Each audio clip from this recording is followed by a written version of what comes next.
Bienvenidos y bienvenidas a Aula Divergente y hoy tenemos con ustedes a una invitada muy especial. Carlos, ¿quieres contarnos de quién se trata? Sí, claro, Dani, gusto saludarte. Se trata de Silvia Eizaguirre, hoy investigadora del CEP, Centro de Estudios Públicos, en Chile. Silvia Eizaguirre además fue asesora en materia educativa del primer gobierno del presidente Sebastián Piñera, allá justo cuando se sucedían las movilizaciones estudiantiles del 2011, aquellas que protagonizaron, entre otros, el actual presidente de la República, Gabriel Boric. Bueno, entre otras cosas, Carlos, Silvia Eizaguirre nos dio una perspectiva muy diferente de la que nos dieron los entrevistados que hasta ahora hemos presentado como entrevistas inéditas. Ella, en su análisis acerca de la lectura de los movimientos del 2006, del 2011 y del estallido social del 2019, ya tiene una lectura muy diferente en la relación de estas movilizaciones sociales con el proceso constituyente que se resolvió hace poco en septiembre, ¿no?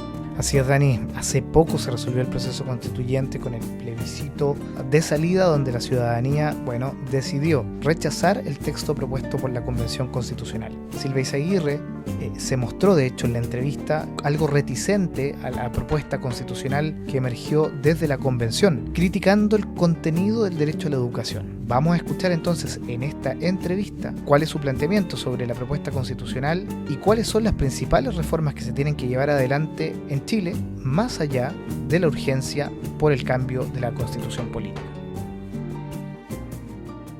Soy Silvia Eizaguirre, estudié filosofía de profesión, la licenciatura en Chile, el doctorado en Alemania, y me especialicé en ontología y metafísica, no en filosofía política ni en filosofía de la educación. Vengo de esa tradición de Alemania y me introduje en la política pública el año 2010. Entré a trabajar al Centro de Estudios Públicos, donde actualmente trabajo. Empecé a estudiar economía, econometría y también todo lo relativo a educación. Así que hace ya más de 12 años que estoy diseñando y analizando políticas públicas en educación. Tuve el privilegio de poder trabajar en el Ministerio de Educación de Chile, junto al ministro Harald Beyer y también Carolina Schmidt, en el primer gobierno de Sebastián Piñera, y desde ya es entonces que estoy tratando de contribuir a mejorar la calidad de la educación en Chile con mi pequeño grano de arena que puedo hacer desde acá. Genial, muchas gracias, Silvia, entonces, por acompañarnos. Bueno, tú has sido una de las protagonistas del debate educativo en Chile y por tanto es una alegría para nosotros que nos acompañes en esta serie.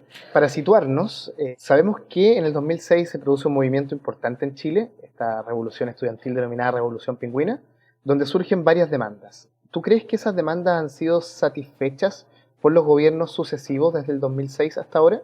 En lo formal, yo creo que sí. En lo material, en el contenido, obviamente que no. ¿Y a qué me refiero con lo formal? La gran demanda del 2006 era por mejorar la educación pública que entrega, ¿verdad?, al Estado. En parte la demanda tenía que ver con la desmunicipalización de la educación pública, tenía que ver con mejorar la calidad y las condiciones de la educación pública. Luego las demandas del 2006 avanzaron al 2011 por un sistema educativo financiado por el Estado sin lucro, sin copago, ¿verdad?, sin selección, y cada una de esas demandas se ha materializado. Tenemos después, en el segundo gobierno de Michelle Bachelet, una reforma educacional en el mundo escolar importante que termina con el lucro en todo el sistema financiado por el Estado, termina con la selección en todo el sistema que es financiado por el Estado, incluso termina con los conservatorios de música, las escuelas de alto rendimiento, ¿verdad? Y termina también con el copago. Y tenemos también la desmunicipalización que se está implementando hoy día. Por lo tanto, desde el punto de vista de lo formal, claramente se ha dado una respuesta a las demandas de los estudiantes,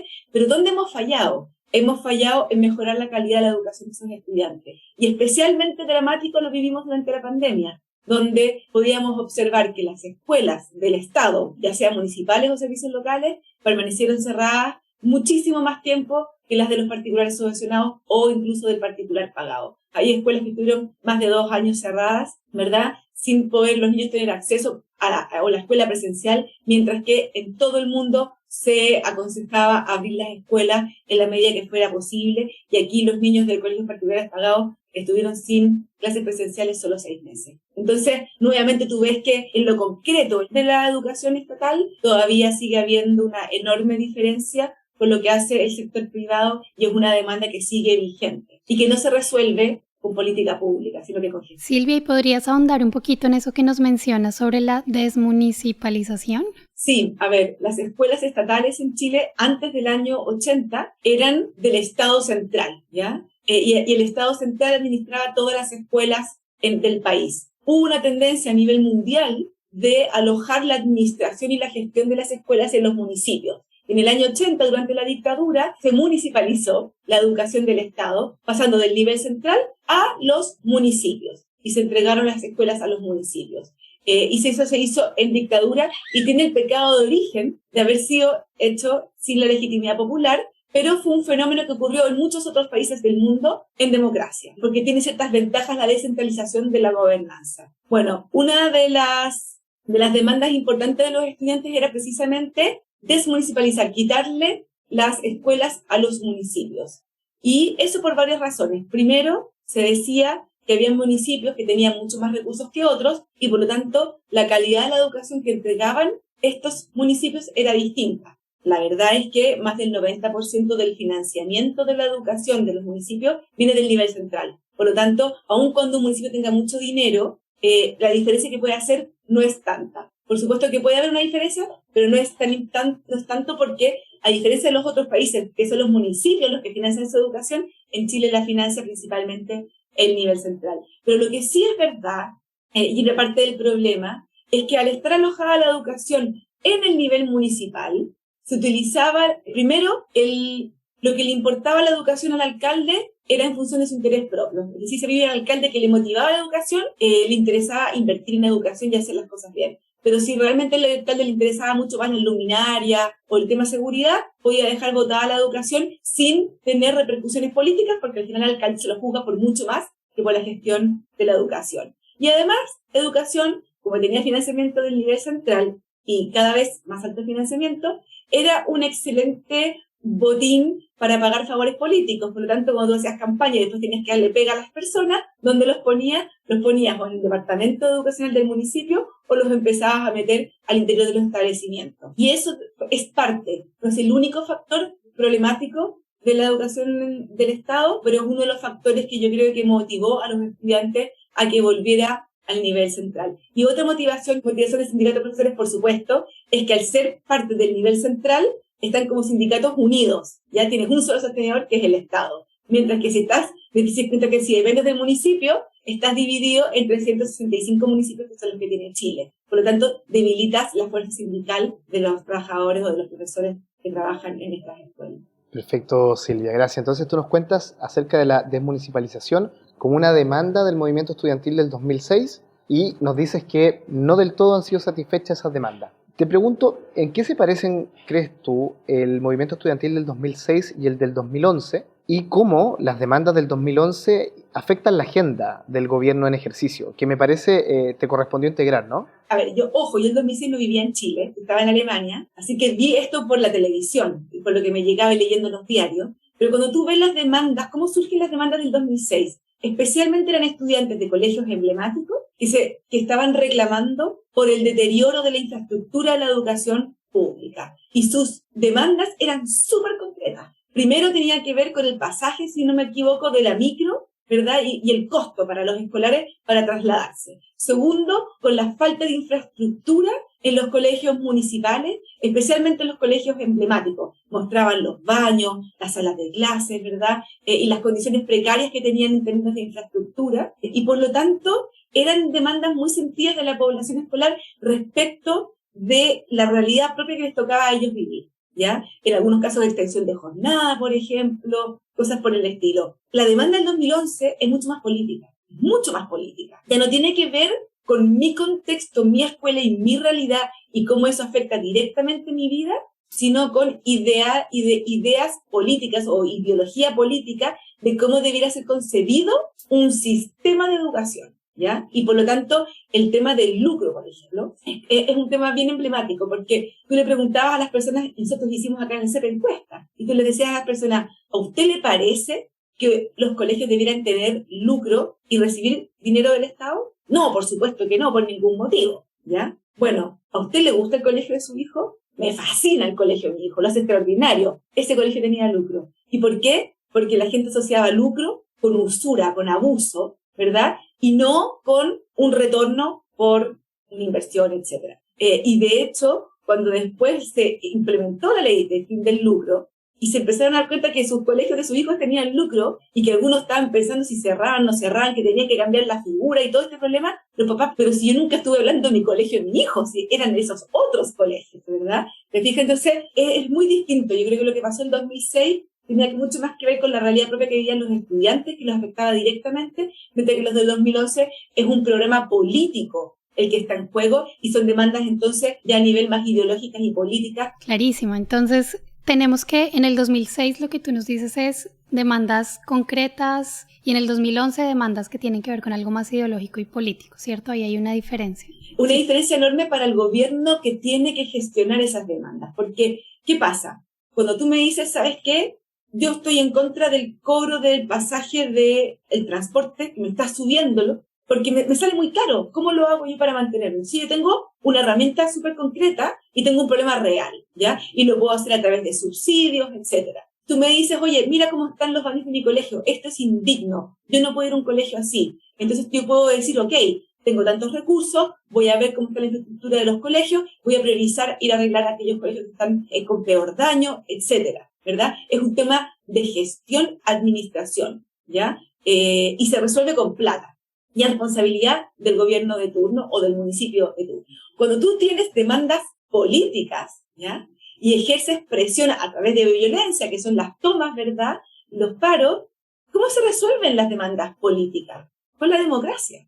Es la democracia la que tiene que decidir, ¿verdad? Que es a través de un programa de gobierno con el presidente que uno elige, ¿verdad? Y con los diputados y senadores que uno elige, cuál es la política que se debe instalar en el país. Y en ese momento había elegido a Sebastián Piñera, un presidente de la centro-derecha, de un partido como Renovación Nacional, ¿verdad? Con un programa clarísimo que no comprendía esos valores ideológicos en educación y por lo tanto por la fuerza le estaba imponiendo un otro plan político con otros principios en tema de educación. Y eso es complejo porque eso se resuelve democráticamente. Y cuando tú buscas la calle para imponer tus ideas políticas, te está saltando el proceso democrático. Entonces tiene una solución distinta. Y ahí tienes que, ahí tenemos que entrar en la negociación política, ¿verdad?, en el Parlamento para resolver el conflicto que está en la calle. Pero en principio se debería resolver a través de la democracia y no de la gestión de un gobierno que, independiente de qué color sea, tiene que entregar una buena infraestructura a los estudiantes que estudian en Chile, ¿verdad? Entonces,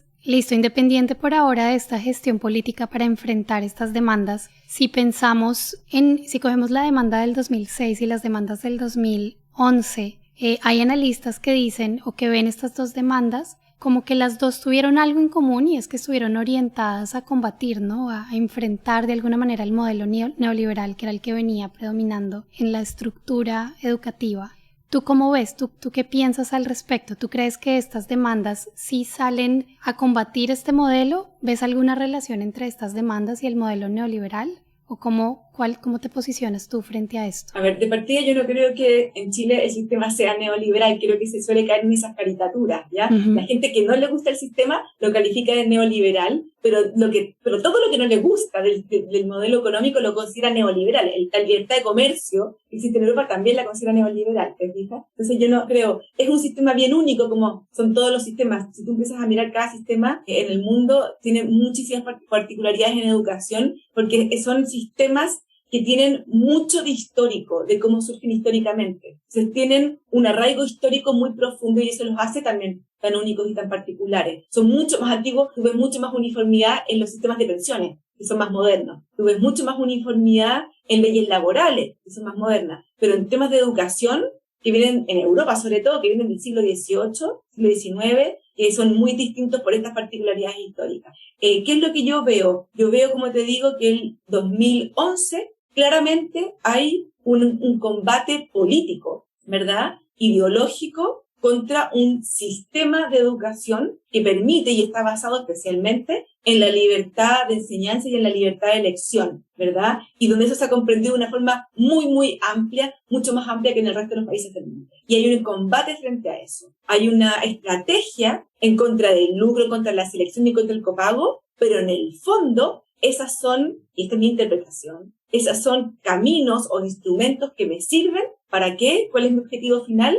Fortalecer la educación del Estado, porque lo que buscan es la hegemonía de la educación. Ese es el objetivo último. Y estos son solamente instrumentos que me sirven para atacar al sector privado, que hoy día es el favorito de los padres, ¿verdad? Y fortalecer el sector del Estado. Curiosamente pasó todo lo contrario, pero bueno, eso es una discusión distinta. Mientras que, como te decía, las del 2006 era efectivamente demandas del sector de estudiantes del Estado por fortalecer la educación del Estado, pero en materias que tenían que ver justamente, como te decía, con infraestructura, con desplazamiento, con mejorar las comidas, ¿te fijas? Era, oiga, Estado, preocúpese de las escuelas que son del Estado, nosotros somos sus estudiantes y miren las condiciones precarias que estamos estudiando. Yo considero que ahí todavía no había algo en contra del particular subvencionado, que sí lo había en el 2011, sino que era mucho más enfocado en fortalezcamos este tipo de establecimientos que sentimos que están totalmente abandonados por los municipios, abandonados por el Estado, y estamos en condiciones realmente indignas. Es una demanda, si te fijas, distinta a la anterior. Las dos tienen por fin fortalecer la educación del Estado, pero las motivaciones son distintas. Gracias, Silvia. Centrando en el gobierno de Sebastián Piñera, en el primero, dos preguntas. ¿Cuáles fueron las prioridades que tú recuerdas en materia educativa para ese gobierno? Y la segunda es, ¿en qué medida las demandas del 2011 cambiaron esa agenda? Si tú tuvieras algún recuerdo de medidas concretas que se tuvieran que adoptar a propósito de esas movilizaciones estudiantiles. A ver, yo entré a trabajar en el gobierno de Sebastián Piñera, en el primer gobierno de Sebastián Piñera, pero después de las movilizaciones, cuando ya se había como pacificado de alguna manera, había bajado la intensidad de las movilizaciones del 2011 y entré a trabajar. A ver, las prioridades del gobierno de Sebastián Piñera, primero, eran fortalecer la educación del Estado, ¿ya? Era una de sus prioridades.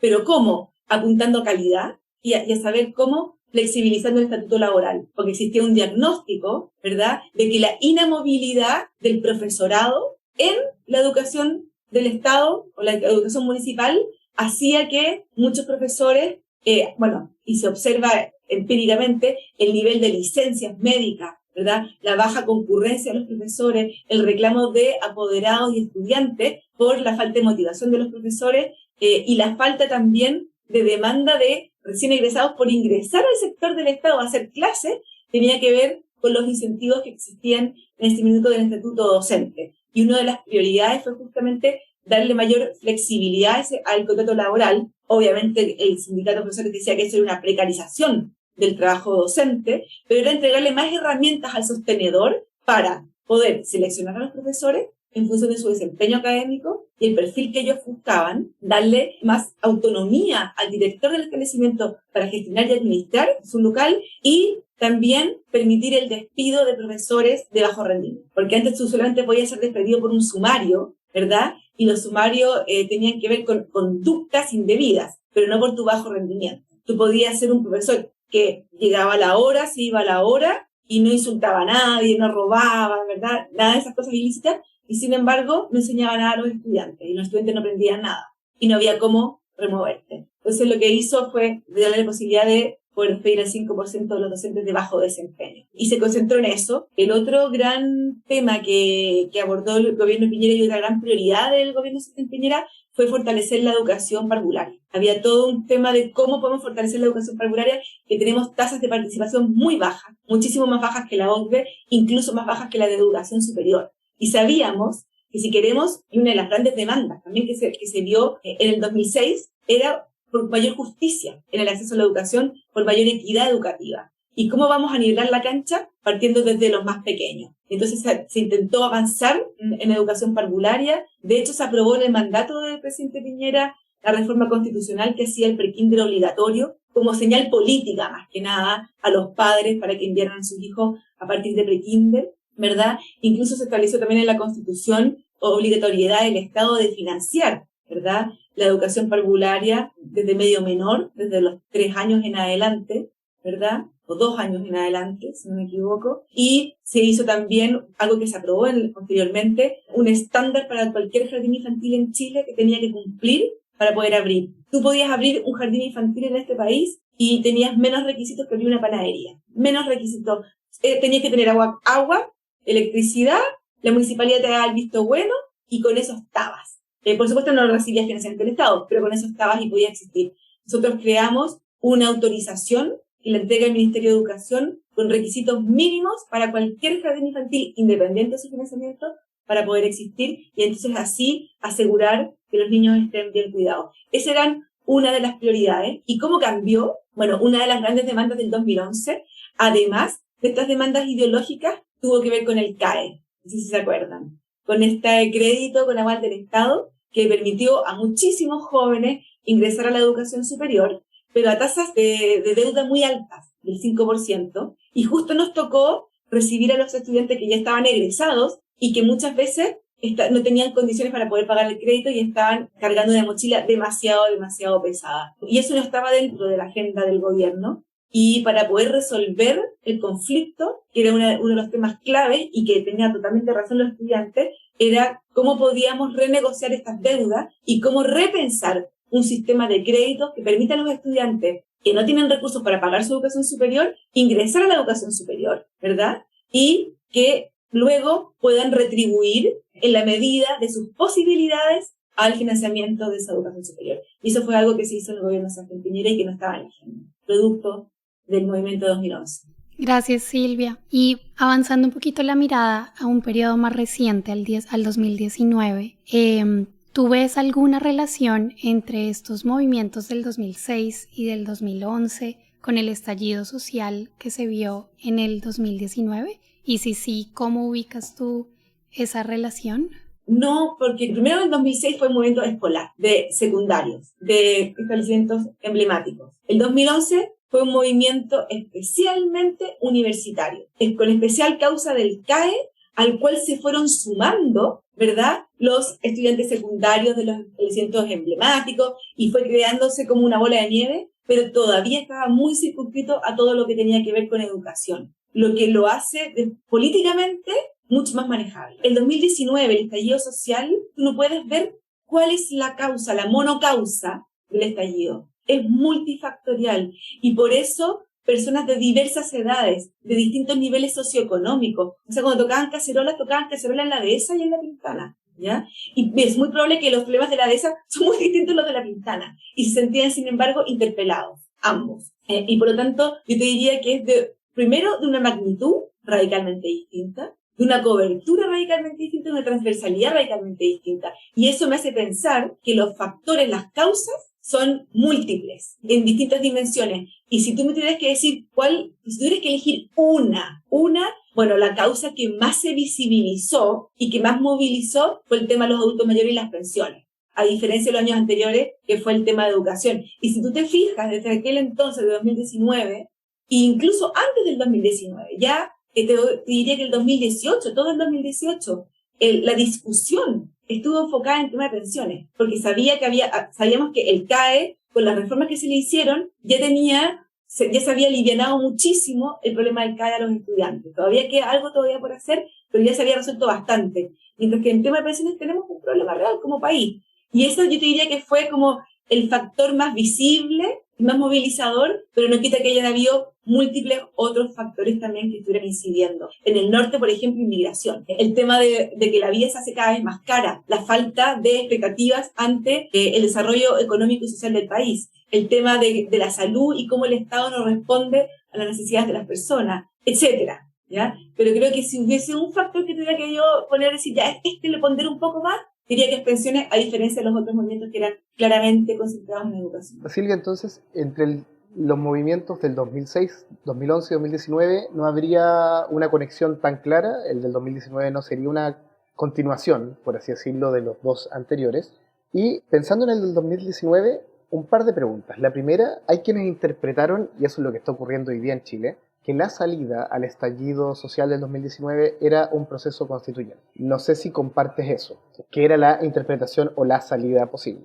Y vinculado a eso, sabemos que ya hay un borrador de nueva constitución, hace poco, con un texto donde hay varios artículos en materia de derecho a la educación, que no sé si has tenido oportunidad de revisar, y en caso que sí, quisiera preguntarte si crees que ese texto podría solucionar las demandas de los movimientos estudiantiles del 2006 y del 2011 de las que veníamos hablando. Uno analiza las encuestas y ve las principales demandas de los ciudadanos, las principales preocupaciones de los ciudadanos, no tenían que ver con la Constitución. Y yo creo que la gran mayoría de las personas que salieron a manifestarse y que apoyaban las manifestaciones por disconformidad con la política, lo que esperaban y lo que esperan todavía es que la política responda a sus necesidades, que no haya listas de espera en los consultorios, que me pueda operar a tiempo y oportunamente, que el colegio de mi hijo sea de buena calidad y le permita, por su mérito, acceder a la carrera que él quiera, y yo tenga una mejor pensión cuando me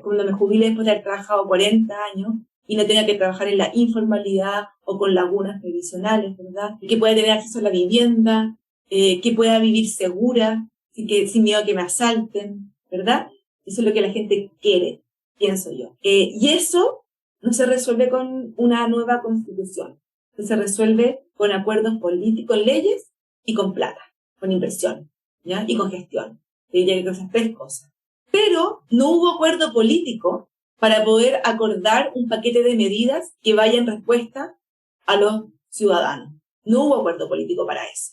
Y el acuerdo político que se exigió al gobierno en ese minuto, que estaba absolutamente horquillado, era una nueva constitución. Y no quedó más remedio al gobierno que dar ese paso y dar una nueva constitución en los términos de elección que conocimos, ¿verdad? Como una salida política y pacífica al conflicto. Yo creo que estamos con esta medida retrasando el conflicto, porque nuevamente lo que la gente quiere es independiente de la Constitución, y si tú ves dónde dónde posiciona la gente en su prioridad la Constitución, está muy abajo, muy, muy abajo. Lo que quiere la gente son soluciones a sus problemas reales. Ya, dicho eso, yo voté a prueba todo esto, porque creía que dado que no había acuerdo para lo otro, había que tener una salida política, porque de contrario, cuando la salida no es política, es con la violencia. Y creo que las salidas violentas son mucho peores.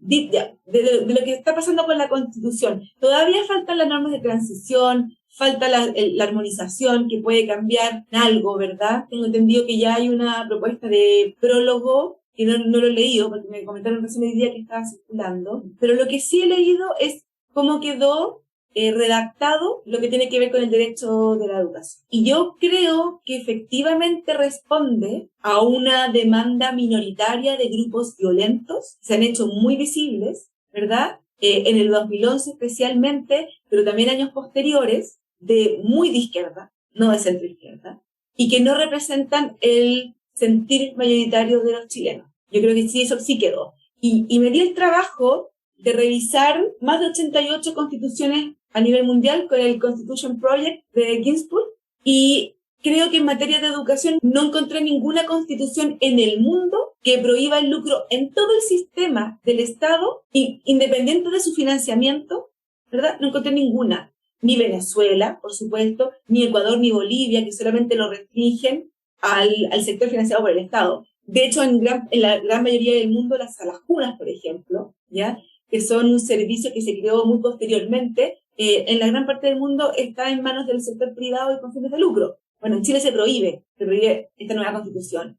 No solamente eso, en ninguna constitución que yo revisé del mundo, de los 88 países, incluso un poco más, se establece la forma de financiamiento de la educación escolar municipal o estatal. No existe en ninguna parte eso. Está en nuestra constitución. En ninguna parte, en ninguna constitución que yo he revisado, se establece la libertad de cátedra a nivel constitucional, ¿ya? Y especialmente para todo el sistema educativo, tanto parvulario como, como escolar, lo que hace que los proyectos educativos, ¿verdad?, no puedan permanecer en el tiempo, o debilita muchísimo su permanencia en el tiempo, dado que los profesores pueden decir lo que quieran y no pueden ser responsables. El colegio no puede tomar ninguna medida frente a eso. En ninguna constitución que yo haya visto se restringe la libertad de enseñanza solamente al derecho de elegir de los padres. La libertad de enseñanza, que fue uno de los principios y uno de los derechos humanos fundamentales después de la Segunda Guerra Mundial y de los horrores del Holocausto, ¿verdad?, tiene que ver con entregarle a minorías la posibilidad de educar a sus hijos bajo sus principios, cosmovisión, lengua y cultura. Hemos visto regímenes autoritarios, como en Turquía, por ejemplo, como en China, que han prohibido esa libertad de enseñanza, prohibiéndole a esos grupos minoritarios poder cultivar su lengua, por ejemplo, cultivar su religión, como en el Tíbet, por ejemplo, ¿verdad?, o en los kurdos con Turquía. Bueno, ¿y qué exige la libertad de enseñanza para que una minoría pueda pueda educar a sus hijos de esa forma, crear un establecimiento con un proyecto educativo acorde con sus principios, respetando los derechos humanos, por supuesto, ¿verdad? Que ese proyecto educativo pueda mantenerse en el tiempo, es decir, que ese proyecto educativo, los sostenedores puedan decidir cuál es el proyecto educativo. Esta Constitución establece en la Constitución que la comunidad educativa puede cambiar el proyecto educativo del colegio, ¿ya? Y por tanto, si los padres deciden que ahora el colegio no va a ser judío, sino que va a ser católico, lo pueden hacer. Las mayorías toman control de los establecimientos y dejan a las minorías excluidas. Y eso, junto con la libertad de cátedra del profesor y con la imposibilidad de seleccionar o discriminar, que es lo mismo, ¿verdad? ¿Qué es lo que la libertad de enseñanza? Que un colegio judío ortodoxo, ¿verdad?, en Palestina, pueda existir. ¿Para qué? Para entregar servicio a una comunidad minoritaria. Y si es un colegio de muy excelente calidad, ese colegio tiene el derecho de poder priorizar a los niños judíos ortodoxos. Porque si no tiene ese derecho, se le puede llenar de los otros niños que viven en el entorno que no son judíos ortodoxos, y si la comunidad educativa puede decir proyecto educativo, termina siendo musulmán. Entonces, esta es la única constitución de las que yo he leído que termina con la libertad de enseñanza, porque no protege a las minorías para que puedan, ¿verdad?, mantener su proyecto educativo y formar a sus niños con sus principios, su cosmovisión, sus valores, su lengua. Wow, Silvia, qué importante de verdad conocer tu perspectiva sobre esto. Me parece clave para entender otra perspectiva de lo que está pasando también y de lo que se está escribiendo ahorita en la Constitución. Muy importante, gracias por compartirlo, de verdad. Y por mi parte, la última pregunta que quedaría es, pensando a futuro, ¿qué prioridades tú crees que debería tener el gobierno en cuanto al sistema educativo? ¿Cuáles son las prioridades que tú crees que se deberían pensar, sea para la construcción del proceso constituyente o sea como gobierno, pero hacia dónde tú crees que sería un buen enfoque encaminar las acciones que vienen? A ver, estamos hoy día en una coyuntura muy compleja en Chile, muy compleja, viviendo un nivel de violencia inusitado para nosotros, en parte producto del narcotráfico, ya que se ha metido a niveles insospechados en Chile, especialmente en el norte, en el sur Araucanía, incluso también en Santiago. Tenemos un conflicto narcoterrorista disfrazado de causa de pueblo originario en el sur, que está causando una inestabilidad enorme en esa región. Estamos enfrentando una crisis económica muy dura, con una inflación que está llegando a los 2 dígitos que nunca habíamos vivido en los años 85, pero hace muchísimos años que ya pensábamos que teníamos superado esto. La vida se está encareciendo, los sueldos no están subiendo, vamos a enfrentar una crisis económica seria y estamos además ante un plebiscito muy próximo que cambia radicalmente la forma del Estado, el sistema judicial, los derechos sociales, la economía.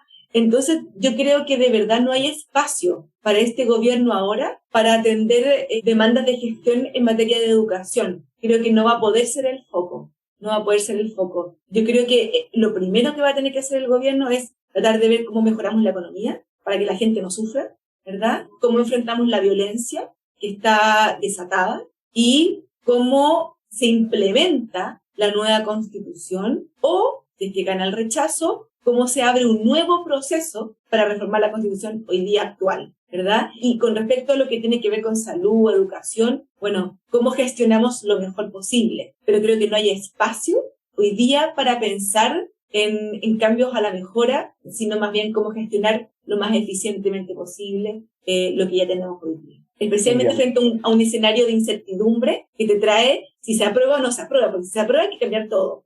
Y por lo tanto, no vas a hacer mucho porque tienes que implementar las leyes. Y si no se aprueba, bueno, hay que esperar porque la Constitución se va a cambiar sí o sí. Si se rechaza ahora, va a cambiar en un año más. Te deja también entonces entrampado y estamos nuevamente como aplazándolo. Silvia, de verdad estamos muy agradecidos con Dani y no hay una pregunta concreta para cerrar, sino que queremos dejarlo abierto. Imagínate que esta versión en español de este podcast británico va a ser escuchado por personas que no son chilenas. No sé si hay algo que tú quieras agregar, que sientas que se te haya quedado afuera de las respuestas y también pensando en esos auditores que no conocen tanto la realidad nacional. Sí, a ver, ¿qué podría decir? Creo que Chile se conoce como por un experimento neoliberal, ¿verdad? Cuando uno ve las caricaturas internacionales.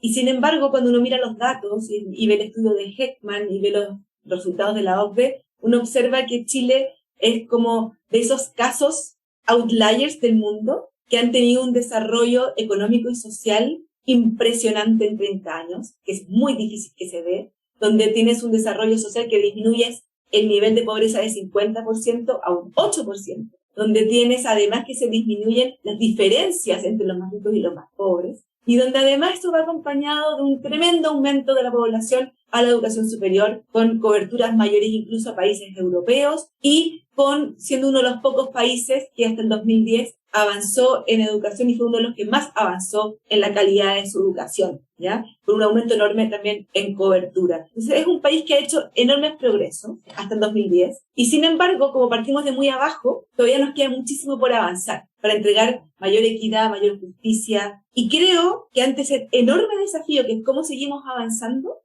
apostamos por fórmulas antiguas que han fracasado en todas partes del mundo, por fórmulas mucho más autoritarias que cortan la libertad y que lamentablemente creo que no van a tener buenos resultados y que al final el costo lo van a pagar las nuevas generaciones con mayor injusticia social y mayor frustración. Y creo que puede ser un buen ejemplo, Chile, de cómo la democracia es tan frágil y cómo las medidas, aunque sean exitosas, si no se hacen y no se forjan en democracia, pierden legitimidad y por lo tanto pierden validez. Entonces creo que ahí hay un gran aprendizaje del valor de la democracia, el valor de los acuerdos y también de la fragilidad de lo que uno ha alcanzado. O sea, yo no puedo creer, sinceramente en el siglo XXI, no puedo creer que estemos discutiendo derechos humanos tan fundamentales como la libertad de las minorías, enseñar a sus hijos y educarlos bajo sus creencias. Y eso hoy día en Chile está en cuestión. Así que a cuidar la democracia. Gracias, Silvia. Pues qué buenas palabras para el cierre, de verdad. Que nos dejas con mucho para pensar. Estoy segura que a Carlos también. Y bueno, vamos a pensar en todo esto que nos dejas. Es muy interesante porque es un contraste muy interesante a lo que hemos escuchado de nuestros otros entrevistados, no de todos, pero sí de algunos. Así que me parece muy valioso poder dar voz a las dos partes, a las dos caras de la moneda, ¿no? Y creo que es muy válido todo lo que has dicho y nuevamente te agradecemos por tu tiempo y nada, un gusto conocerte. Y por la buena disposición, Silvia, nos respondiste muy pronto a la invitación y has sido súper amable durante el proceso, así que de verdad muchas gracias. Y claro, lo que te decía Dani, como yo te contaba al inicio de esta entrevista, han estado policymakers de la concertación, tuvo también Clarissa Hardy del primer gobierno de Michelle Bachelet y bueno, hasta ahora con algunos convencionales como Fernando Hacha, que te imaginarás que tiene una mirada también diferente, ¿cierto?, de los hechos. Así que contar contigo es clave y nada, pues pensamos en ti obviamente como una voz súper necesaria para dar relato a estos 30 o un poquito más de años de evolución del sistema educativo en Chile. No, muchas gracias a ustedes por la oportunidad de compartir estas preocupaciones. Esta fue Silvia Eizaguirre, actualmente investigadora del Centro de Estudios Públicos de Chile y en su momento asesora del gobierno de Sebastián Piñera. Aula Divergente es una producción de Freshet Podcast. Téngase en consideración que las opiniones expresadas en Aula Divergente son de exclusiva responsabilidad de sus anfitriones y de los y las invitados entrevistados, no de Freshet ni de sus patrocinadores, quienes no asumen ninguna posición institucional. Si les gustó lo que escucharon, califíquenos en la plataforma en que escuchan nuestro podcast. Las reseñas realmente nos ayudan. El equipo incluye a Carlos Navia, Daniela Hernández, quien les habla, José Neto, Nicole Tapia y Will Brem. La música original para Aula Divergente fue creada por Joseph Minaudio de Pattern Based Music. Aula Divergente es un podcast administrado de forma independiente, sin anuncios, y es posible gracias al apoyo de Open Society Foundations, NORAC, UCL, University College London Institute of Education y oyentes como tú. Considera donar a Aula Divergente visitando freshedpodcast.com/donate. Gracias por escucharnos. Somos Daniela y Carlos y volveremos pronto con la entrevista a María Isabel Díaz, ex subsecretaria de Educación Inicial en el primer gobierno de la presidenta Michelle Bachelet, así como también en el gobierno de Gabriel Boric. Nos vemos entonces en la próxima entrevista de la primera serie Chile en Movimientos de Aula Divergente.